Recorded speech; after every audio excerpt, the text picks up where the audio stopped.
गांव में बलराम नाम का गरीब चरवाहा अपनी पत्नी कुसुम के साथ रहता था। चरवाहे का सारा दिन बकरियों के साथ ही गुजरता था। वही उसकी दौलत थी और वही उसका सुकून था। उसकी बकरियों में एक बकरी उसे बहुत प्रिय थी, जिसका नाम उसने हीरा रखा हुआ था। एक दिन सुबह के समय पूरे गांव में ये खबर फैल गई कि चरवाहे की बकरी ने इंसानी बच्चे को जन्म दिया है। ये खबर सुनते ही गांव में हलचल मच गई। गांव के सभी लोग इकट्ठा होकर चरवाहे के घर पहुंच गए। गांव के सभी लोग गुस्से से आग बबूला थे।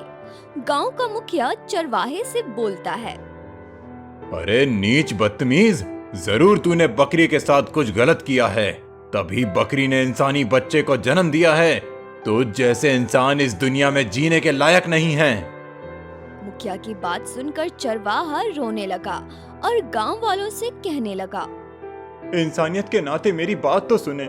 जैसा तुम सोच रहे हो वैसा कुछ नहीं है। मैंने कोई पाप नहीं किया। जब कल मैं बकरियों को चरा रहा था तो मेरी प्रिय बकरी हीरा अजीबोगरीब हरकतें कर रही थी। मैंने सोचा बकरी ने किसी शेर या भेड़िए को देख लिया है, तभी ये डर के मारे ऐसी हरकत कर रही है।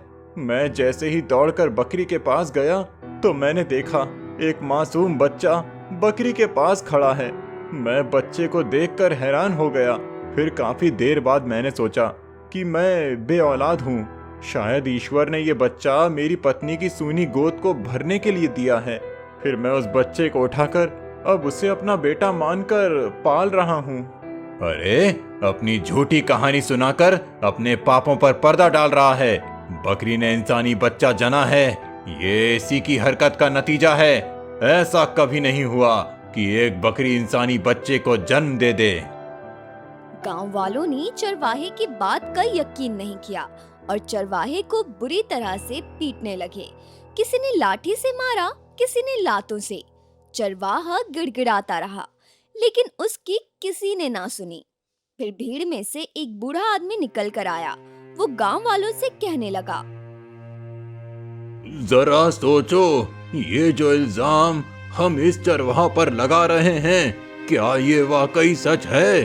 क्या कभी किसी ने सुना है कि बकरी ने इंसानी बच्चे को जन्म दिया है? क्या पता इस चरवाहा का कोई कसूर ही ना हो। हमें इस मामले की जांच करवानी चाहिए। गांव वालों ने बूढ़े की बात मान ली और दूर नगर से एक बहुत ही बड़े हकीम को बच्चे की जांच करवाने के लिए बुलाया गया। हकीम ने अच्छी तरह बच्चे की जांच करके कहा, इल्जाम लगाना आसान नहीं होता है, लेकिन हकीकत तक पहुंचना बहुत मुश्किल है। तुम लोग कहते हो कि बकरी ने इंसानी बच्चा जना है, ये तो उसूलों के खिलाफ है।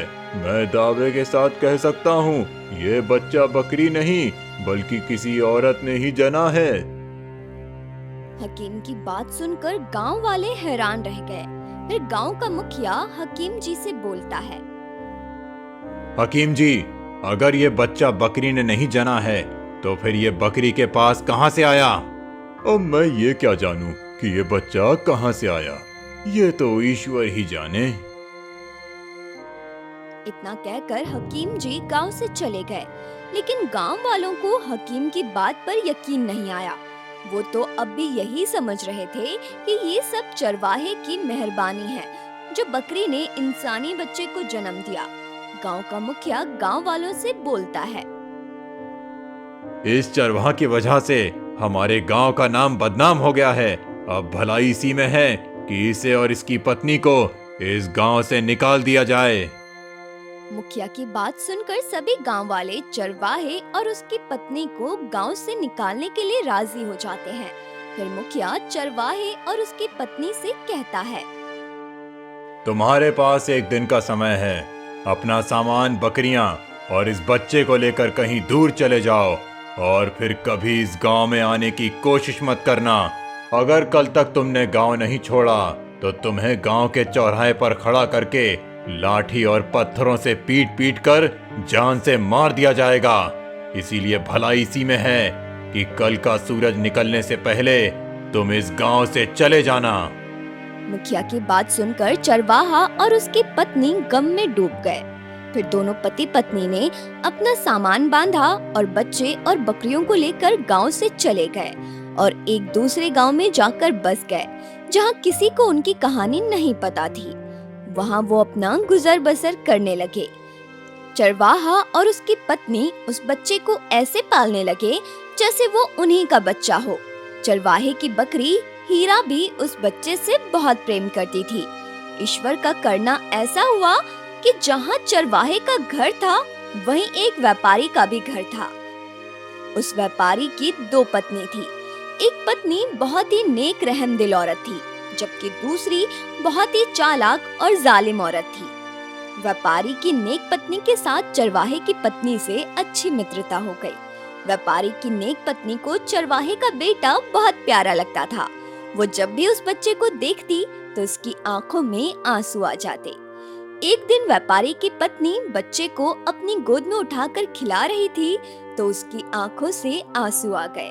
चरवाहे की पत्नी ने जब ये देखा तो बोली, बहन, मैं कई दिनों से देख रही हूँ, तुम जब भी मेरे बच्चे को गोद में लेती हो तो तुम उदास हो जाती हो और तुम्हारी आंखों में आंसू आ जाते हैं। लगता है तुम बहुत दुखी हो और तुम्हारे साथ कुछ गलत हुआ है।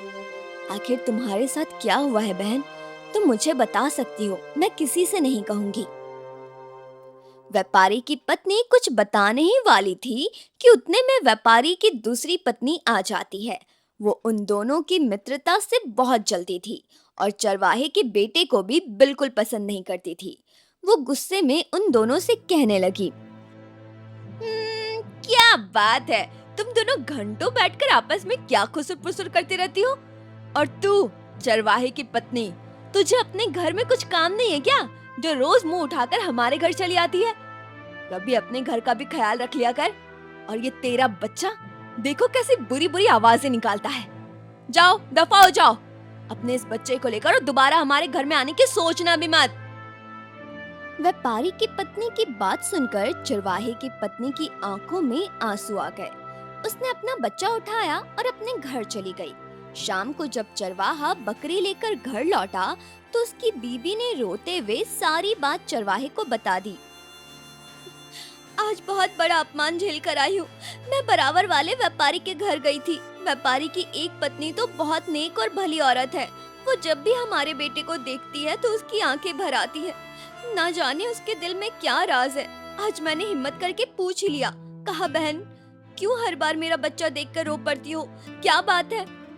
वो कुछ बताने ही वाली थी कि उतने में व्यापारी की दूसरी पत्नी आ गई और उसने मुझे उल्टी सीधी कहकर घर से निकाल दिया।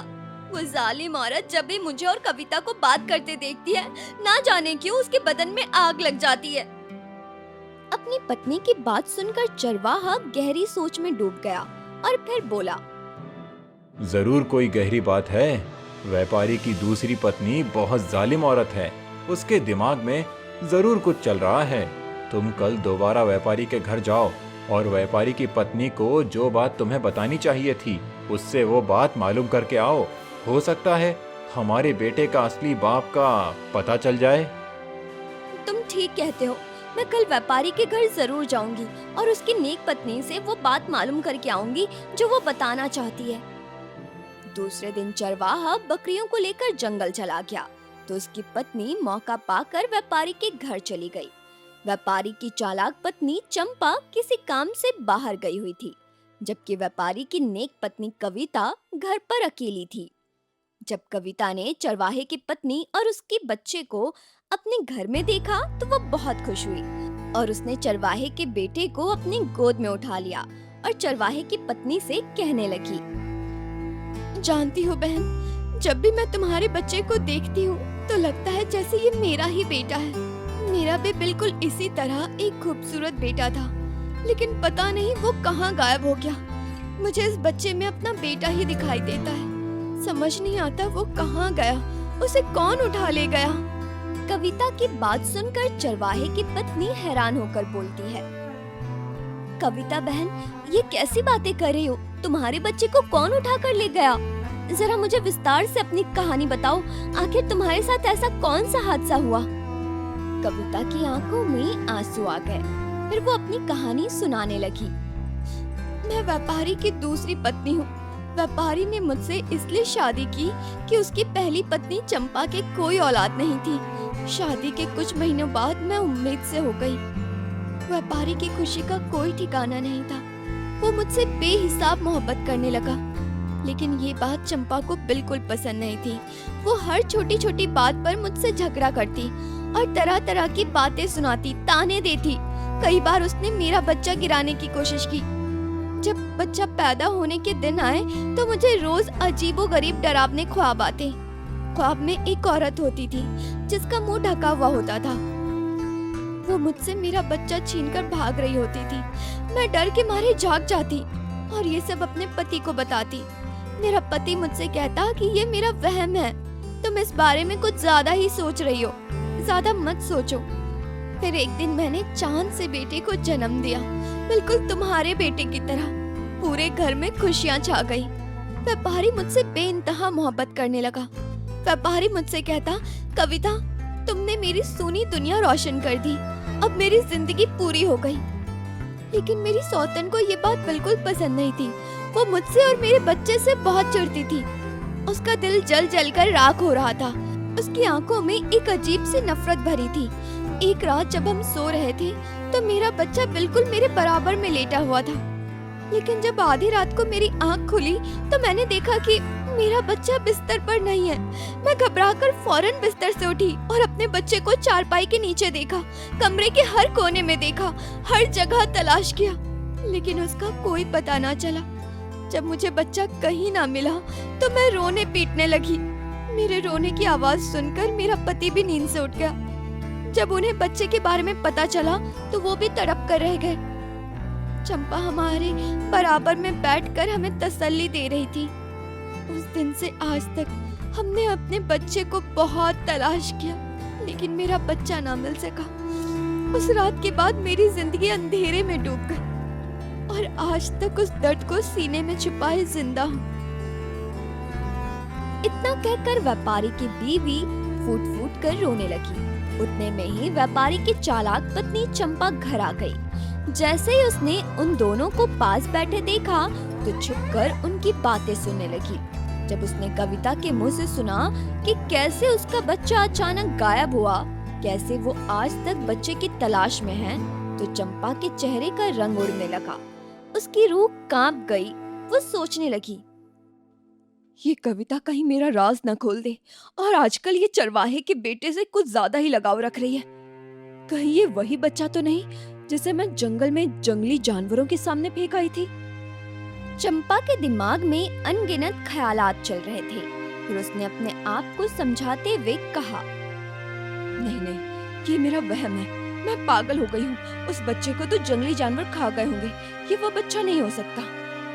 इतना सोचकर चंपा उन दोनों के सामने आ गई। चंपा को देखकर दोनों घबरा गए और चरवाहे की पत्नी अपने बच्चे को लेकर अपने घर चली गई। उस दिन के बाद चंपा ने व्यापारी के और भी कान भरने शुरू कर दिए। तुम्हारी बीवी कविता मनहूस है। ईश्वर ने तुम्हें चांद सा बेटा दिया था, लेकिन ये कमबख्त खुद ही अपने बेटे को खा गई। ना जाने तुमने उस मनहूस से शादी क्यों की। जब से इसने घर में कदम रखा है, घर का चैन सुकून सब खत्म हो गया। व्यापारी अब कविता से कुछ खास प्यार नहीं करता था और ना ही उसके पास जाता था। कई साल गुजरते गए। अब वो चरवाहे का बेटा भी कुछ बड़ा हो चुका था।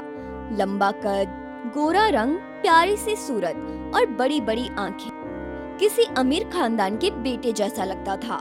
देखने वाले कहते रहते थे, भला ये लड़का बकरियां चराने वाले का बेटा कैसे हो सकता है।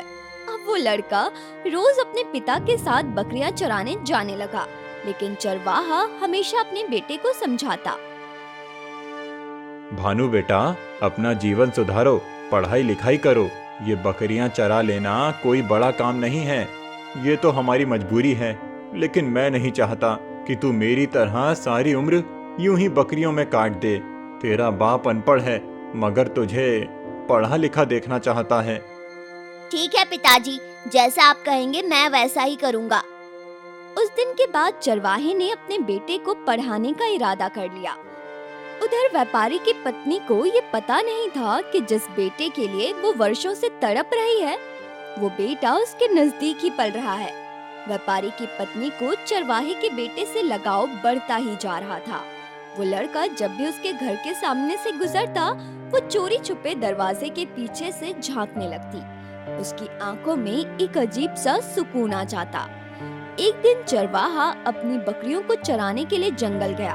अचानक मौसम खराब हो गया, तेज हवाएं चलने लगी और बारिश बहुत तेज हो रही थी। चरवाहा बकरियों को समेटने की कोशिश कर रहा था, लेकिन अचानक आसमान से बिजली गिरी और चरवाहे की मौत हो गई। चरवाहा जब शाम तक घर ना लौटा तो उसकी पत्नी और बेटा दोनों बेचैन हो उठे। वो दोनों माँ बेटे जल्दी से जंगल की ओर गए। वहाँ जाकर उन्होंने देखा कि चरवाहा मरा पड़ा है और उसकी प्यारी बकरी हीरा उसके पास बैठी आंसू बहा रही है। ये नजारा देख चरवाहे की पत्नी बेहोश होकर गिर पड़ी। भानु जोर जोर से रोने लगा। उसके रोने की आवाज सुनकर कुछ गांव वाले वहाँ इकट्ठा हो गए। गांव वालों ने किसी तरह चरवाहे का अंतिम संस्कार कर दिया और फिर यूं ही कुछ दिन बीत गए। एक दिन चरवाहे की पत्नी अपने बेटे से बोली, बेटा, तुम्हारे पिताजी चाहते थे कि तुम पढ़ लिख कर कोई अच्छा काम करो। अब मैंने फैसला कर लिया है, मैं खुद बकरियों को चराने जाया करूंगी, जिससे हमारा गुजारा हो सके, और तुम स्कूल जाया करो, अपने पिताजी का सपना पूरा करो। उसके बाद चरवाहे की पत्नी सारा दिन अपनी बकरियों को चराने लगी और जब उसका बेटा स्कूल से आ जाता तो वो भी अपनी माँ की मदद करता। दूसरी ओर व्यापारी की चालाक पत्नी घर में राज कर रही थी और कविता बेचारी अपने ही घर में नौकरानी बनकर रह गई थी। कविता सारा दिन काम करती और अपनी सौतन के ताने सुनती। बेचारी कभी किसी बात का गिला नहीं करती। वो हमेशा यही सोचती थी कि किसी तरह उनका खोया हुआ बेटा लौट आए और उसकी गोद भर जाए। उधर चरवाहे के घर के हालात खराब होते जा रहे थे। घर का खर्चा बड़ी मुश्किल से चल रहा था।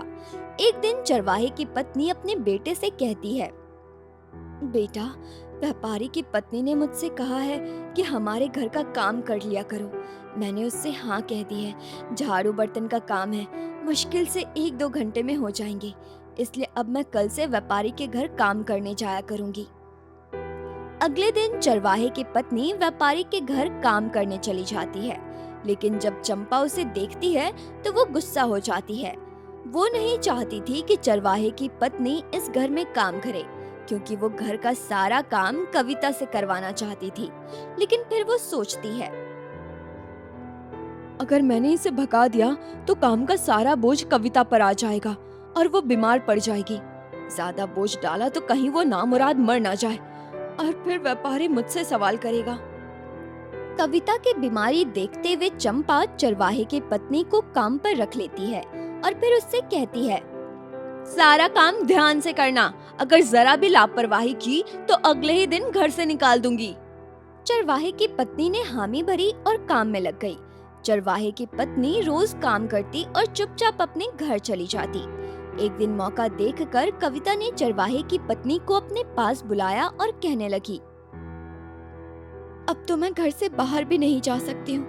अब तो जीना मरना इसी घर में है। मैं इस घर में जिंदा लाश बनकर रह रही हूँ।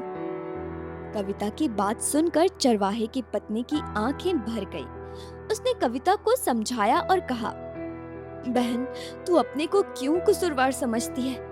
तुम्हारी इन्हीं बातों की वजह से तुम्हारी सौतन ने तुम्हारे पति को अपनी तरफ कर लिया। खुद पर भरोसा रखो। अगर किसी ने तुम्हारी एक औलाद छीन ली है तो ईश्वर तुम्हें दूसरी औलाद जरूर देंगे। अभी तुम्हारी उम्र ही क्या है? तुम अपने पति का ख्याल रखो, उसे अपने होने का एहसास दिलाओ। अगर व्यापारी चंपा का पति है तो वो तुम्हारा भी पति है। धीरे धीरे चरवाहे की पत्नी की बातें कविता पर असर करने लगी। कविता ने खुद को संभालना शुरू किया। अब वो साफ सुथरे कपड़े पहनती और अपने पति की पसंद का ही खाना बनाती। अपने पति की हर जरूरत का ख्याल रखती। कविता में ये बदलाव देखकर चंपा का खून खौलने लगा। उसे लगा जैसे उसकी बसी बसाई दुनिया उजड़ने वाली है। एक दिन जब चरवाहे की पत्नी अपने बेटे को घर पर छोड़कर व्यापारी के घर काम करने जा रही थी तो अपने बेटे से कहती है, बेटा, आज तेरी स्कूल की छुट्टी है। मैं व्यापारी के घर काम करने जा रही हूँ। तू ऐसा कर, बकरियों को चरा ला। मुझे जल्दी काम पर जाना है, वरना व्यापारी की पत्नी नाराज हो जाएगी और फिर उल्टी सीधे मुंह बनाएगी। ठीक है माँ, तुम फिक्र मत करो, मैं बकरियों को चरा लाऊंगा। फिर चरवाहे की पत्नी व्यापारी के घर चली गई और भानु व्यापारी के घर के सामने ही अपनी बकरियों को चराने लगा। फिर वो अपनी सबसे प्रिय बकरी हीरा से बोलता है, हीरा, यहीं रहना, खूब घास खाना, मगर व्यापारी के घर के अंदर मत जाना। भानु की बकरी हीरा बहुत समझदार थी, वो वहीं घास खाने लगी। भानु व्यापारी के घर में घुसकर अपनी माँ के पास चला गया। उस दिन कविता की तबीयत बहुत खराब थी। व्यापारी खुद अपनी बीमार पत्नी के सिरहाने बैठा था और उसका बहुत ख्याल रख रहा था। ये देख चंपा अंदर ही अंदर बहुत जल रही थी और सोच रही थी, जरूर ये चरवाहे की पत्नी का ही किया धरा है जो इसे सिखाती है, वरना इस बेवकूफ में इतनी अकल कहाँ से आ गई। पहले ये कितनी बीमार होती थी, व्यापारी कभी से पूछता तक नहीं था, और आज इसका इतना ख्याल रख रहा है। चंपा ये सोच ही रही थी कि अचानक उसकी नजर भानु पर पड़ी। भानु को देख उसे इतना गुस्सा आया कि वो जल्दी से उसके पास गई और जोर से एक थप्पड़ उसके गाल पर मारा। हरामजादे, किसने कहा था हमारे घर के अंदर आने को? निकल यहाँ से, मनहूस। चंपा भानु पर चिल्ला ही रही थी कि उतने में चरवाहे की बकरी हीरा आ गई। जैसे उसने चंपा का चेहरा देखा, बकरी ने चंपा पर हमला कर दिया। बकरी ने चंपा को पहचान लिया, वो ही भानु को जंगली जानवरों के सामने फेंक कर आई थी। बकरी चंपा को पीटी ही जा रही थी। चंपा की चीख पुकार से पूरा घर गूंज उठा। व्यापारी भागता हुआ चंपा के पास आ गया। उसने किसी तरह बकरी को रोका। चंपा की हालत देखकर व्यापारी का खून खौल उठा। उसने चरवाहे की पत्नी और उसके बेटे को उल्टा सीधा बोलना शुरू किया। निकल जाओ मेरे घर से, कोई जरूरत नहीं है मुझे तुम्हारे काम की, और दोबारा यहाँ आने की सोचना भी मत। चरवाहे की पत्नी अपने बेटे और बकरी को लेकर व्यापारी के घर से चली गई। लेकिन कविता हैरान थी। वो सोच रही थी, आखिर वो बेजुबान बकरी चंपा को इतनी बुरी तरह क्यों पीट रहा था? कुछ तो बात है जो उस बकरी को पता है। उस दिन छुपकर कविता चरवाहे के घर पहुंच गई। चरवाहे की पत्नी घर पर नहीं थी। कविता भानु से कहने लगी, बेटा, जब तक तुम्हारी माँ घर नहीं आती तुम ऐसा करो, मेरे साथ चलो। भानु जब कविता के साथ चलने लगा तो उसकी बकरी हीरा भानु के कपड़े पकड़कर खींचने लगी। बकरी नहीं चाहती थी कि भानु कविता के साथ जाए। फिर कविता ने उस बकरी को भी अपने साथ लेकर अपने घर चली गई। जब व्यापारी ने बकरी को अपने घर देखा तो वो गुस्से से लाल हो गया और अपनी पत्नी से कहने लगा, कविता, ये क्या पागलपन है? तुम किसके कहने पर इस बकरी और बच्चे को मेरे घर में लेकर आई हो? इन्हें अभी के अभी इस घर से बाहर निकालो। अपने पति की बात सुनकर कविता डरते हुए बोली, तुम्हें गुस्सा आ रहा है, लेकिन पता नहीं क्यों मुझे लगता है जैसे ये बकरी हमें कुछ बताना चाहती है। लगता है बीमार होने के साथ साथ तुम्हारा दिमाग भी खराब हो गया है। आखिर ये बेजुबान बकरी क्या कहेगी? ये सारी बातें पास बैठे एक बुजुर्ग आदमी सुन रहा था, जो व्यापार के सिलसिले में व्यापारी के पास आया था। वो व्यापारी से बोला, कभी कभी जानवरों की जुबान भी समझनी चाहिए। मैंने अपनी उम्र का बहुत लंबा अरसा जानवरों के बीच गुजारा है। ये बकरी वाकई कुछ कहना चाहती है। फिर उस बुजुर्ग आदमी ने बकरी से उसकी भाषा में बात करनी शुरू की। बकरी की बात सुनकर बुजुर्ग आदमी बोला, ये बच्चा जिसे तुम अपने घर से निकालने की बात कर रहे हो, ये तुम्हारा अपना खून है, तुम्हारा बेटा। ये सुनते ही व्यापारी के पैरों तले जमीन खिसक गई। वो बुजुर्ग आदमी से बोला, ये तुम क्या बक रहे हो बाबा? मैं बक नहीं रहा, सच बता रहा हूँ। जो ये बकरी कहना चाहती है, भानु तुम्हारा और कविता का बेटा है।